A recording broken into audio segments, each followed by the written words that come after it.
La première des choses quand on veut aimer sa vie, quand on veut pas avoir le sentiment de vivre à côté de ses aspirations, de ses valeurs, c'est de se rappeler une chose. La recherche démontre que nous vivons en moyenne 30 000 matins. Vous avez 30 000 matins depuis votre naissance à vivre. 30 000 matins. Pas 2 millions, 30 000. Combien de matins il vous reste à vivre? Et ça, je sais que je suis rude, mais n'oubliez jamais ici que on n'a qu'une vie ici sur Terre et qu'elle est courte, et que ces 30 000 matins, libre à vous d'en faire ce que vous voulez. Et chaque matinée, vous décidez. La deuxième des choses, c'est un peu rude ce que je dis. Ah, mais c'est très vrai. Ça fait réfléchir à mon tête. Mais la deuxième des choses, c'est que ça suffit maintenant, basta, de se comparer sans arrêt aux autres. La vie est dure. À quoi vous la comparez? Cessez de vous comparer au voisin.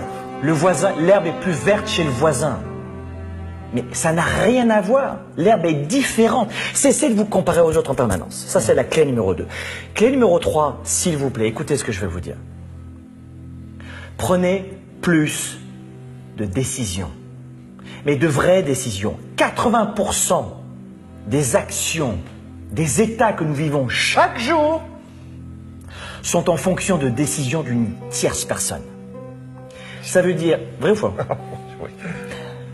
C'est-à-dire que si vous voulez augmenter votre degré de bonheur, il va falloir augmenter votre degré de prise de décision. Je ne sais pas qui vous êtes et je ne sais pas si c'est vous dans le couple qui portez plus de choses sur les épaules ou pas. Mon point n'est pas là.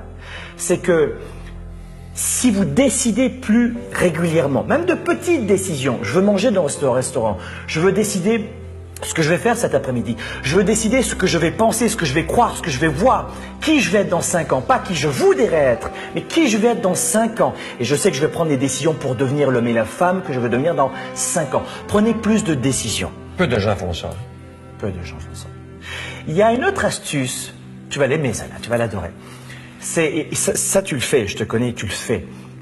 Écoutez-moi bien, celle-là c'est du bonbon. Anticiper les joies à venir. Anticiper les joies futures. Je vous donne un exemple. Ça touche tout le monde. Vous êtes dans les embouteillages. Et là, ça va pas du tout. Et là, tu es dans les embouteillages, tu es à rendez-vous, il t'en peut plus. Oui ou non? On connaît ça, moi. Vous êtes dans une réunion de travail, c'est terrible, j'aime pas être ici.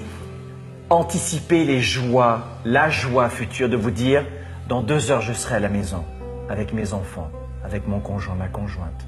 Dans 2 heures, je pourrai prendre un bon bain. Et tentez de ressentir ce que vous allez vivre.